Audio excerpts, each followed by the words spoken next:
Hello dear students, welcome back to my channel physics SPC. Rotational motion का एक question. A uniform solid cylinder is rolling on horizontal surface without slipping. If the total kinetic energy is E, then its rotational and translational kinetic energy are the respectively charge. Solution. सबसे पहले एक solid cylinder है, ये एक solid cylinder है, इसका मैंने side view बना दिया। ठीक है, एक साइड से देखने का ऐसे, इसे सॉलिड सिलेंडर मान लो आप। और ये प्योर रोलिंग कर रहा है, देखो, है ना। रोलिंग विदाउट स्लिपिंग का है ना, रोलिंग विदाउट स्लिपिंग, तो उसे प्योर रोलिंग ही बोलते हैं, प्योर रोलिंग। इस वाले केस में सेंटर ऑफ मास की जो वेलोसिटी होती है VCOM, और ये जो घूम रहा होता है ओमेगा वेलोसिटी से, इसमें रिलेशन होता है VCOM is equal to R omega. लेकिन ये तब होता है जब ये सरफेस कैसा हो, फिक्स हो, तभी तक सही है। प्योर रोलिंग कर रहा हो और ये सरफेस फिक्स हो तो सेंटर ऑफ मास की वेलोसिटी R ओमेगा के बराबर होती है। ये प्योर रोलिंग की कंडीशंस होती है। ठीक है, अब इस वाले केस में सॉलिड सिलेंडर की जब ये प्योर रोलिंग कर रहा है तब kinetic energy, total kinetic energy of cylinder, solid cylinder, ठीक है, ये कितनी होगी? Kinetic energy total KT is equal to half ICOM into omega square plus half M total mass है ये VCOM का स्क्वायर। ये फॉर्मूला होता है। तो देखो, आप इसमें इसे V मान लेता हूँ, VCOM को। तो ICOM कितना होता है बेटा? सेंटर ऑफ मास के अबाउट जो मोमेंट ऑफ इनर्शिया होता है सॉलिड सिलेंडर का, वो हाफ M R स्क्वायर होता है। ठीक है, तो मैं हाफ इसकी वैल्यू रखी है हमें E, total kinetic energy E रखी है, तो मैंने E रखी है तो इसीलिए E लिख लिया KT की जगह पे।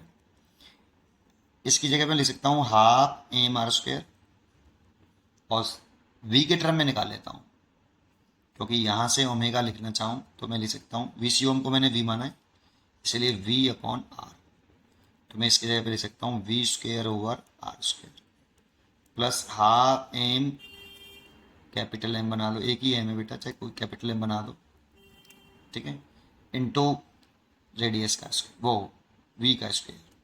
ठीक है, VCOM मैंने V माना है, तो देखो R स्क्वायर से तो R स्क्वायर कैंसिल हो गया, ये 1/4 M R square M V square plus half M V square. यहाँ से 4 एलसीएम ले लें तो MV square plus 2MV square, that means 3/4 MV square. ये टोटल एनर्जी है बेटा आपकी।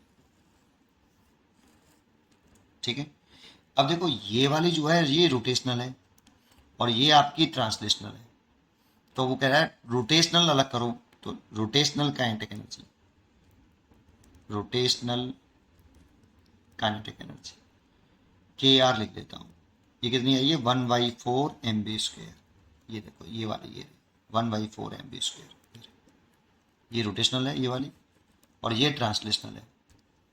तो 1/4 MV स्क्वायर आ रही, तो इसको इससे रिप्लेस करना है यहाँ से, तो यहाँ से अगर मैं MV स्क्वायर निकाल लूँ तो 3/4, सॉरी क्या कर रहा है, 4/3E। हाँ, तो इस MV स्क्वायर की वैल्यू पुट कर दो, 1/4 इंटू 4/3E, 4 से 4 कैंसिल हो गया, E/3। एंड ये तो ट्रांसलेशनल हो गई। अगर मैं रोटेशनल हो गई, ट्रांसलेशनल निकालूं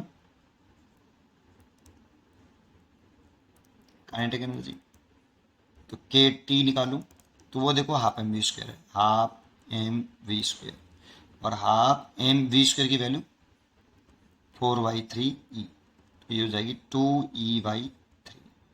तो ट्रांसलेशनल 2E/3 और रोटेशनल E/3। तो कितनी चॉइस, कौन सी चॉइस हो गई आपकी? अच्छा, ये गलत लिख दिया मैंने, यहाँ पे 3 होना चाहिए। देखो रोटेशनल तो आ रही है E/3, रोटेशनल आ रही है E/3 और ट्रांसलेशनल आ रही है 2E/3, तो इसकी बी चॉइस हो गई, E/3 and 2E/3, B is correct choice. पढ़ते रहिए और खुश रहिए। Thank you.